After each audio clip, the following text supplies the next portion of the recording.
Owner of New Chapter Learning. A little presentation. This is part one of a two-part presentation.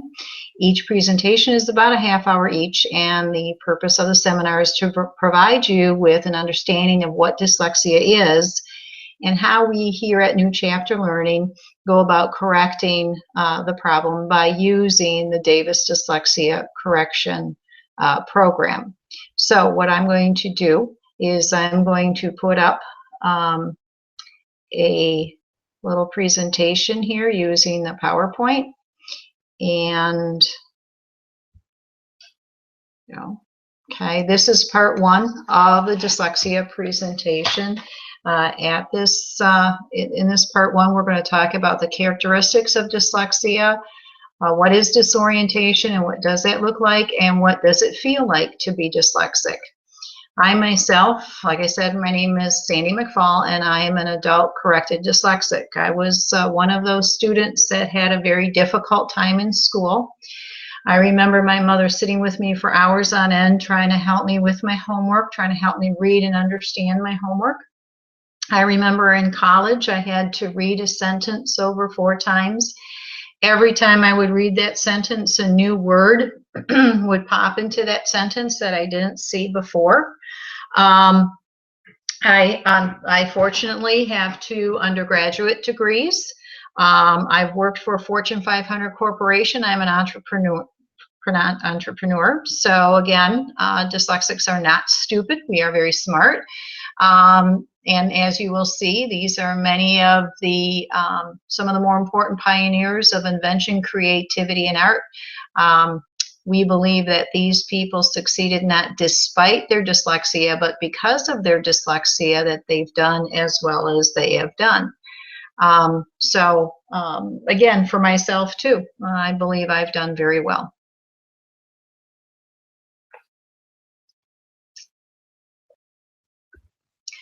Another famous dyslexic is Ron Davis. Ron was born in 1942. He was born autistic and dyslexic. As it says here, he did not speak till he was 9 years old. He grew up in Nevada. In his backyard, when it rained, he had this substance called clay. And he realized that he could start to manufacture some things for himself that he could play with. Then he started realizing that his brothers were receiving things that he couldn't have, such as wristwatches and pocket knives. So he started manufacturing some of these things in clay.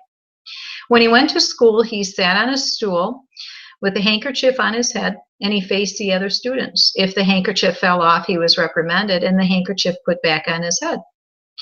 When he started playing with the clay in the backyard, he realized that that started bringing him out of his autism.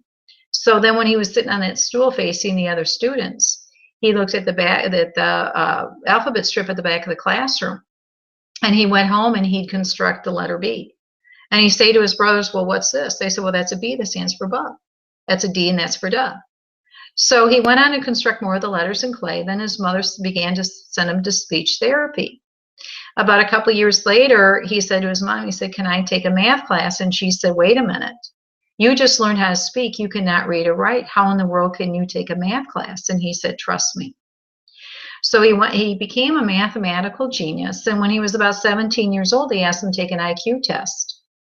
He said it was a pretty interesting week. In the beginning of the week, I was an idiot. At the end of the week, I was a genius because he scored over 140 on that IQ test.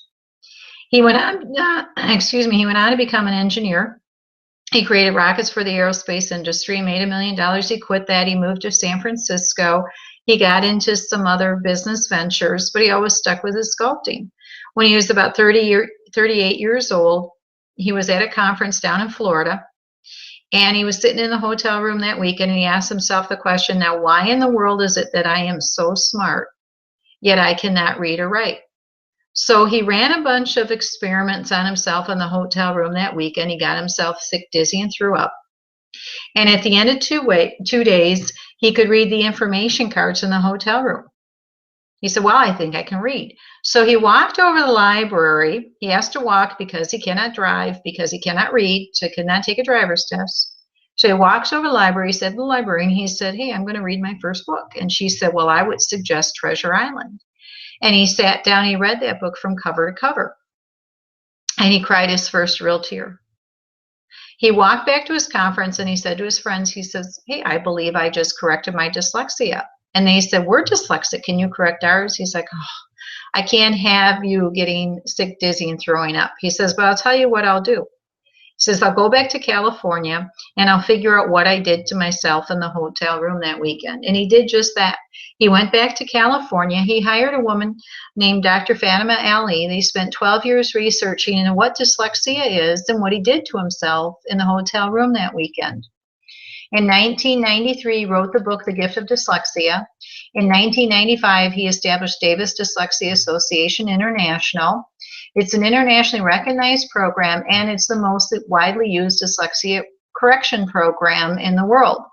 The reason for this is important to note, because the reason for this is dyslexia is not an English-only thing. So we could have, there are dyslexics in China and German, Israel, and around the world. And so people who are claiming that phonics is the only method by which we can correct dyslexia is wrong, because dyslexia is in any language. There are over 550 facilitators like myself. We've corrected well over 30,000 students. The book, The Gift of Dyslexia, is translated and published in 21 languages. The Davis Dyslexia Correction Program is provided in 30 different languages across 47 nations, and it's the only program that's solution-based. To understand dyslexia, you have to understand that there are two ways that people basically think.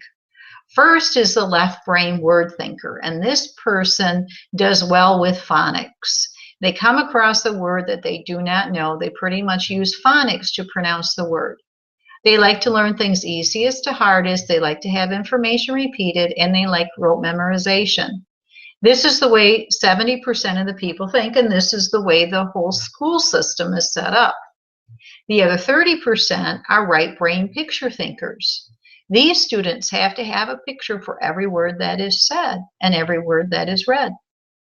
They're deficient in auditory sequential skills. Well, what does that mean? You say to your child, "Go to your room, pick up your toys, make your bed," and you've lost them, because they're busy thinking about all those wonderful toys in their room and what they're going to do. They like to learn the big picture, the concepts. They want to know why we're going to do what we're going to do tomorrow, what we're going to do today. They want to know, why do I have to take history? Why do I have to go to school? Why do I have to take algebra? Personally, I'm still trying to answer that question. And they master concepts easily. Therefore, having the information repeated to them is agonizing. In other words, when they've learned about the Nina, the Pinta, the Santa Maria, and they've got a great picture in their head of how all that history unfolded, when they're repeating everything for the next year, for those left brain word thinkers, the right brain picture thinkers sitting there going, "Wait a minute, I learned this already. Why are we learning this again?" I'm going to go over a couple more characteristics of the right brain picture thinker. You will see on my website that there are 37 characteristics, general characteristics of the right brain picture thinkers. But what I'm going to do is I'm going to hit on just a couple of topics of the characteristics that are important for our discussion today. First of all, if you take a look at any one of the definitions of dyslexia from different groups, such as National Health Institutes or maybe from the U.S. Department of Education, they will always talk about dyslexia somehow as having a neurological imbalance. Well, we don't believe that at Davis. We don't believe that the child maybe was dropped on their head or something is wrong with their brain. Instead, we believe that this person primarily thinks with the right side of their brain. And so that's why we can talk about the word correction with the individual. If the person has what they may say is a neurological imbalance, then how would somebody like Ron Davis go from 30 years or 38 years of not being able to read to all of a sudden being able to read in a weekend? I had another student who was about 60 years old. His name was also Ron. and he worked for one of the casinos in the area. He was the maintenance man for the hotel, and when he would go to work, they would give him a BlackBerry. And if something was wrong, they would text his BlackBerry, say, go to room 318 and fix the shower.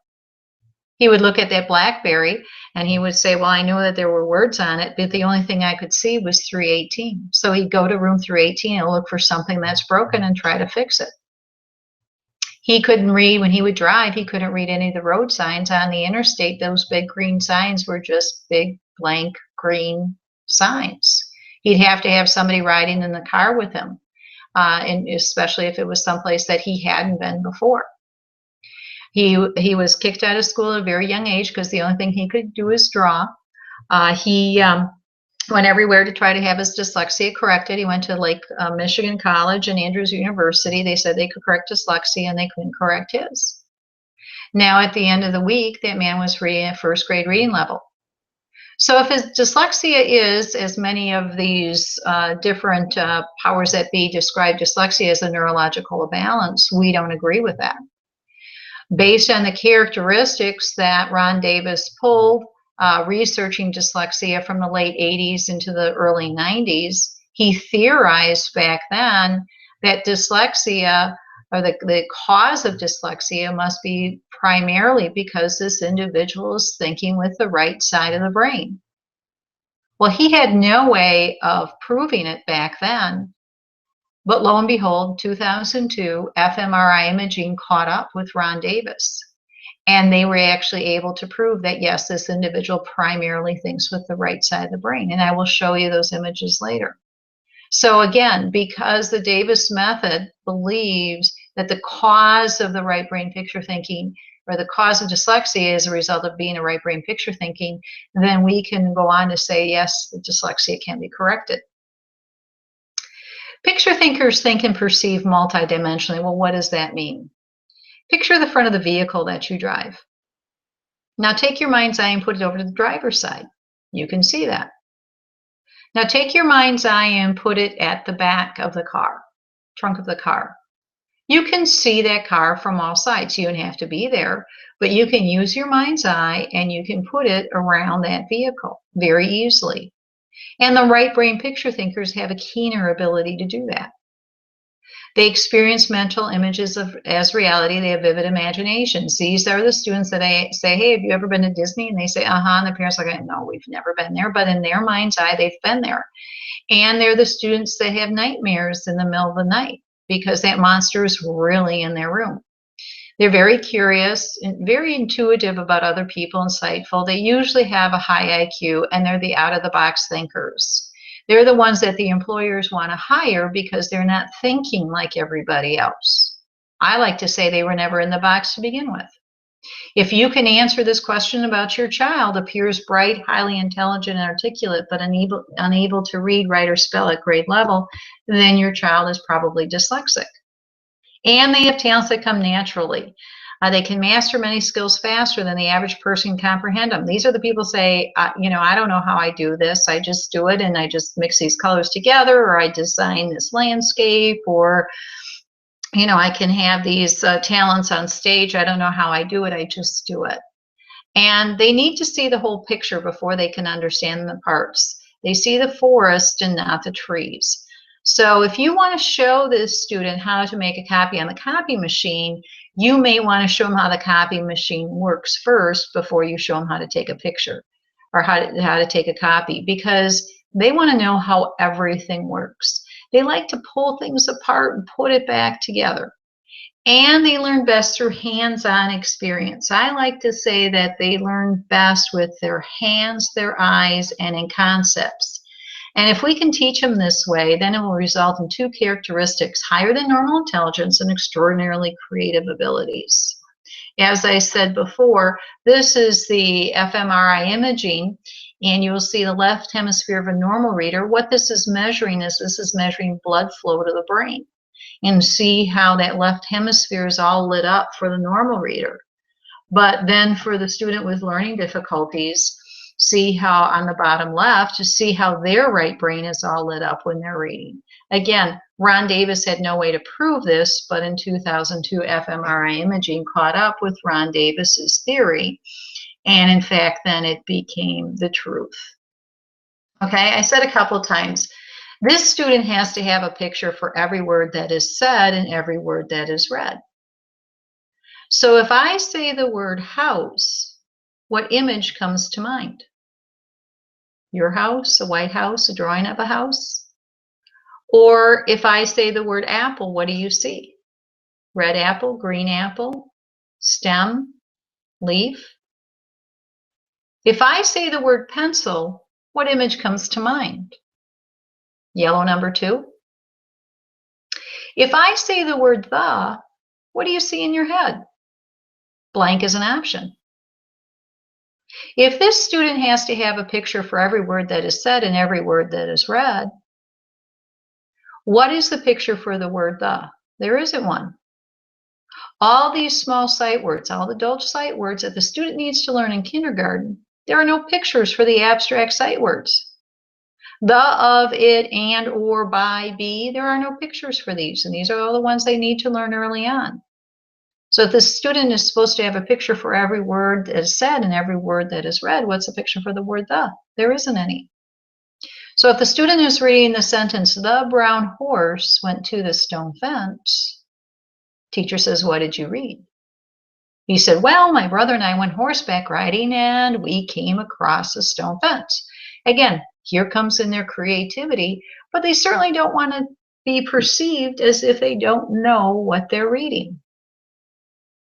When every child is born, they perceive things three-dimensionally.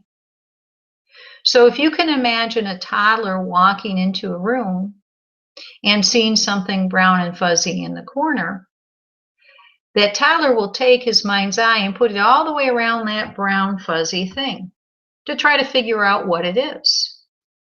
And what he's looking at is an object, it doesn't matter which way he views the object. A dog is still going to be a dog. But the problem comes in about the ages of 5 to 7, when the student needs to transition away from multidimensional thinking over to two-dimensional symbols on the page. And what happens is he still uses his mind's eye because he's confused by what he sees. And then that image isn't the same. Another major characteristic of the dyslexic is disorientation. Has it ever happened to you that maybe when you're driving home and you've had a very busy day and you kind of have the blinders on, and all of a sudden you pull in your driveway and say, oh my gosh, I don't know how I got here. Or maybe you're reading a book and you come across the word vacation and your mind's eye goes out to Lake Michigan. Your eyes finish down through the rest of the page and you say, oh my gosh, I don't know what I just read because my mind's eye was at Lake Michigan. Or maybe you're looking directly into somebody's eyes and you're listening to what they're saying, and then you start thinking to yourself, what am I going to have for dinner? And your mind's eye goes to the pantry, and all of a sudden you shake your head and say, wait a minute, I'm supposed to be listening to this individual? That is an example of what it feels like to be disoriented. And when you're disoriented, your mind does not agree with the true facts and conditions in the environment. Okay, and for the dyslexic, disorientation is an automatic response to confusion. They will be confused with abstract words, the, of, it, and, or, by, be. Letters can flip, jump, move, wiggle, do whatever.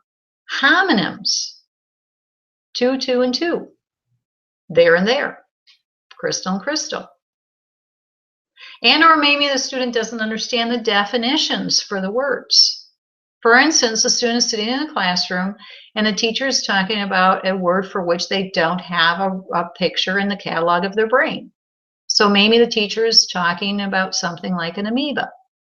Do you know what an amoeba looks like? Well, if the student is supposed to have a picture for every word that is said and every word that is read, where is he going to find an amoeba? Maybe his mind's eye might take him to a lake or a stream or a river or something.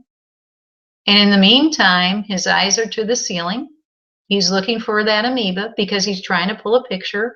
He doesn't hear what the teacher's saying for the next 10 minutes. As the teacher's looking at this child who's staring off into space, teacher says, wow, this child is ADD.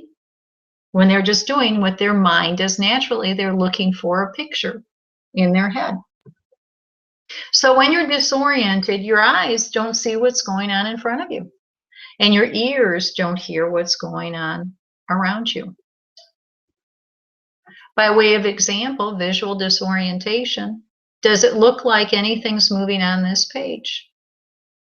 There's nothing moving on this page. Your eyes are okay, your brain is okay, but you are perceiving that things are moving on this screen. So what happens for the dyslexic is words can look like different things. This is the way words look like to Ron Davis. There were no spaces between the words. I've had plenty of 30-year-old men who have said, yes, that's what words look like to them. Some of them will describe, based on the volume of the words on the page, that the words might start swishing in on the sides. I had another 30-year-old man that said, yeah, he says, if you see the road on a hot summer day with the heat vibrating off the road, he said that's what letters would look like for him. For Ron Davis, he also had letters hovering.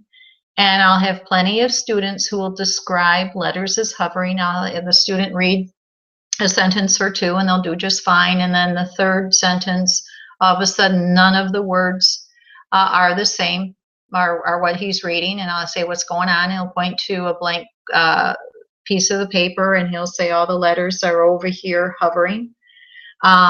What you have to remember is no two students will have the same disorientations. And disorientations happen in 1/32 of a second. So quite often I'll have some of these students who will say, yep, none of this is happening to me. But I guarantee you that something is happening to them that they can't see the two-dimensional symbols on the page. What I hear of most often is words disappear, or they'll throw in words that aren't in the sentence that they feel may belong in the sentence because they goofed up earlier in the sentence. Omitting words, again, omitting the sight words would happen quite often. I had another student, his mom is an Orton Gillingham specialist, and she came to me in tears because her son wasn't reading. And he's entering the 5th grade, and he was reading this in the 2nd grade. And he said that words look like windshield wipers. The letters were going back and forth like windshield wipers.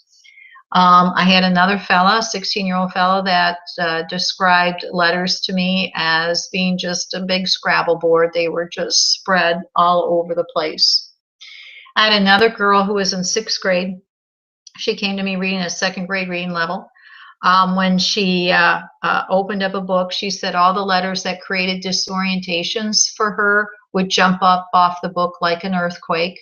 Her mom, who is a special ed teacher, she said that she knew when she was young that she was going to have a difficult time reading because the only letters of the alphabet that she could identify were, when turned exactly the opposite direction, were exactly the same, such as the capital A or the capital O or something like that.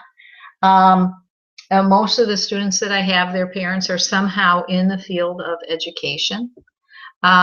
Was and saw, that's what most people think dyslexia is, and it is. It's transposition of letters and numerals.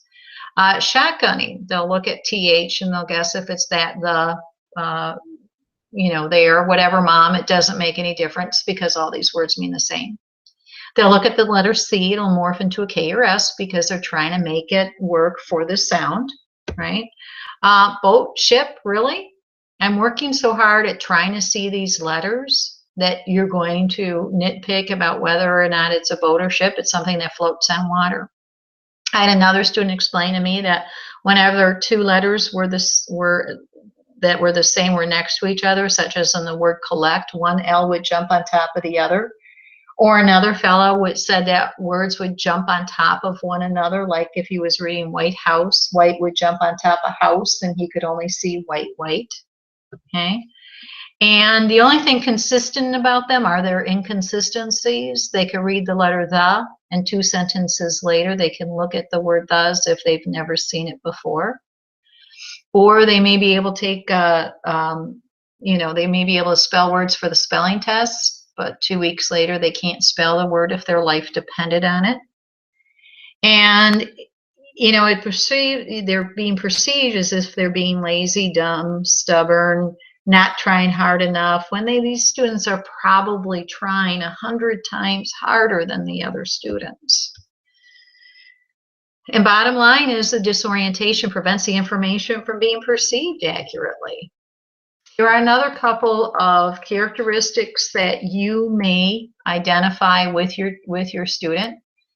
And notice our title up here under vision, I have in parentheses visual processing disorder. And the reason why I have that is because the schools cannot diagnose dyslexia. And so what they will use is they will use different diagnoses such as visual processing disorder. In other words, telling you that the letters are not being perceived correctly. So again, some of the characteristics are that letters and numbers appear changed or reversed, as I was mentioning. Spelling is incorrect or consistent. Words or lines are skipped while reading. Letters and numbers appear to move, disappear, grow, or shrink. I had one girl that said that the letters went from black to gray to white. Basically, they just disappeared.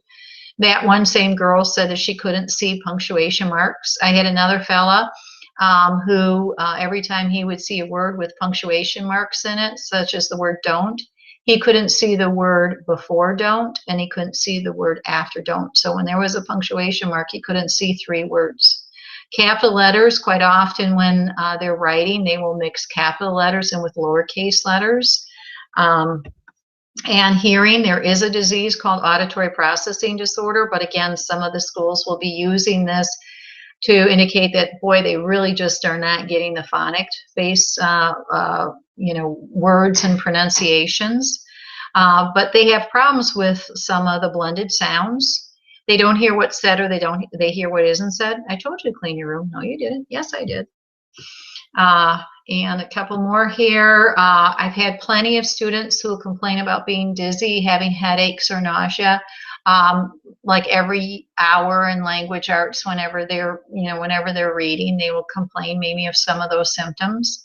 Again, inability to sit still, it sounds more like ADD, but maybe they can't sit still because they're trying to, get those letters from stop wiggling. Dysgraphia, I will show you an example of dysgraphia in part 2 of our series. Dyspraxia, that's where that student can't walk straight. Maybe when you're walking with them through the mall or down the sidewalk, they'll constantly be walking into you, or maybe they're constantly walking in the walls. Or I had another girl that couldn't go up and down the stairs. Every time she would go up and down the stairs, she would trip and fall. Her parents put an extra railing in the stairs, and she still would trip and fall, going up and down the stairs. By the second day of the class, I said, "How's the stairs?" She says, "Well, wow, they're doing good." The third day of the class, I said, "How's the stairs?" She says, "Oh, they're doing better. I went up and down them." And the fourth day of the class, I said, "How's the stairs?" She says, "I've mastered the stairs. I can go up and down them without a problem." So the dysgraphia and the dyspraxia quite often just go away at the end of the 1 week reading program. Time. Some of the dyslexics will have a good sense of time, but some of them will have a poor sense of time. It just depends on the individual. If they have a poor sense of time, they will confuse their tenses. I will do the dishes, or I did the dishes. Or they'll be confused with the words that we use to describe time, such as yesterday, today, or tomorrow. And they may have dyscalculia, which is the transposition of the numerals, or acalculia, which is the inability to understand the concepts of adding, subtracting, multiplying, and dividing. They may always be late. You're always calling them to get in the car when it's time to go. Or they may have trouble sequencing. And again, the dyslexic student isn't going to have all of these symptoms, but they're going to have enough to as great of an extent that it's going to stop them from being able to do their work. Can you read this? Can you answer questions about what you have just read? Do you feel confident about what you've just read? This is what reading looked like to me. See all the bold words? Those are all those abstract sight words that don't have picture meaning. And for me, when I would read, none of those words would be in the sentence. That's why in college I recognized that I had to read a sentence over 4 times in order to hopefully get all of those words in that sentence. Then, of course, after I read the sentence, I'd have to sit back and say, oh, gee, what did I just read? Words weren't going blurry for me, but again, I just couldn't see those sight words. Can you read this? Well, I know you can read this. I know you know what the first word is. You just had that word on your spelling test last week. You read that word yesterday. I know you know what that first word is. How does that feel? Come on, said Betsy. We have to pick up this corn. We don't know what it looks like for your student. That's why I'm giving you different examples. Quite often I have parents that bring in their students and say, well, my kid can kind of read, he can kind of spell, but he can't comprehend. And quite often I feel that this is maybe what that student's reading looks like. Sure, you can kind of read that, and maybe you'll be able to spell some of the words, but if your reading looks like that, will it be easy to comprehend what you're reading?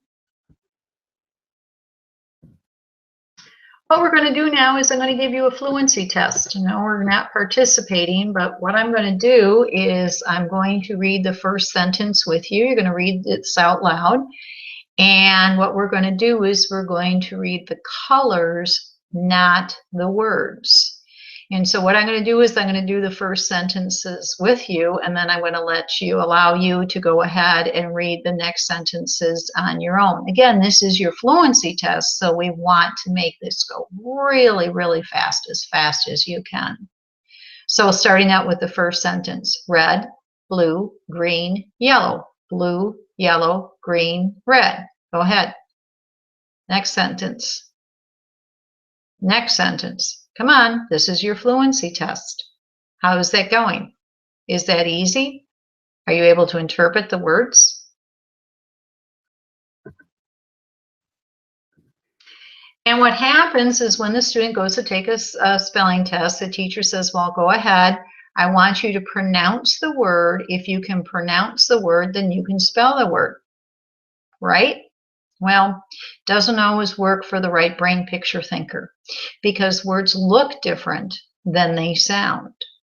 I had one mom in one of my seminars years ago, and she said, I'm a Holland public school teacher, and she said, my daughter is dyslexic, and she has been to all of the best Orton Gillingham phonic-based programs that are out there. And she said, my daughter is in her second year at Western Michigan University. And every night she has to email home her homework because there is no way a professor would be able to read her handwriting because everything she spells is still phonetically spelt. And mom has to translate all of what she writes into she has to translate all of her homework and then email it back to her.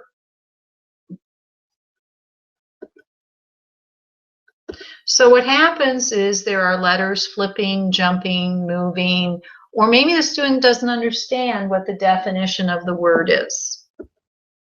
The student gets confused by what they see. They become disoriented. Then they have poor information going in. Then they take a test and they make mistakes. They get emotional about their test. They become frustrated. And then they have what we call compulsive solutions. And the compulsive solutions are as varied as the individual. They can cheat. They can try harder. They can be a wallflower that doesn't want to be called upon. They can work harder. Boy, if I work harder at this, obviously I'll get it. Or they'll be the class clown, and they'll do different antics so that they don't have to do the work. They'll write small to cover up their mistakes. They'll claim that they don't like school. They'll sharpen their pencil 100 times when they're supposed to be reading.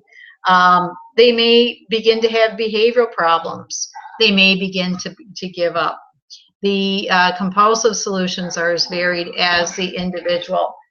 But eventually what will happen is they'll have low self-esteem because they know they cannot do the same as others. So this is the end of part 1 of the dyslexia seminar. I hope that you have enjoyed listening to part 1. And I like to encourage you to go on to part 2 of the seminar.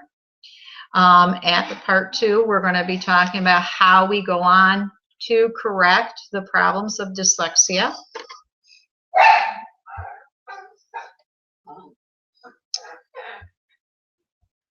Thank you for listening, and I hope you have a great day.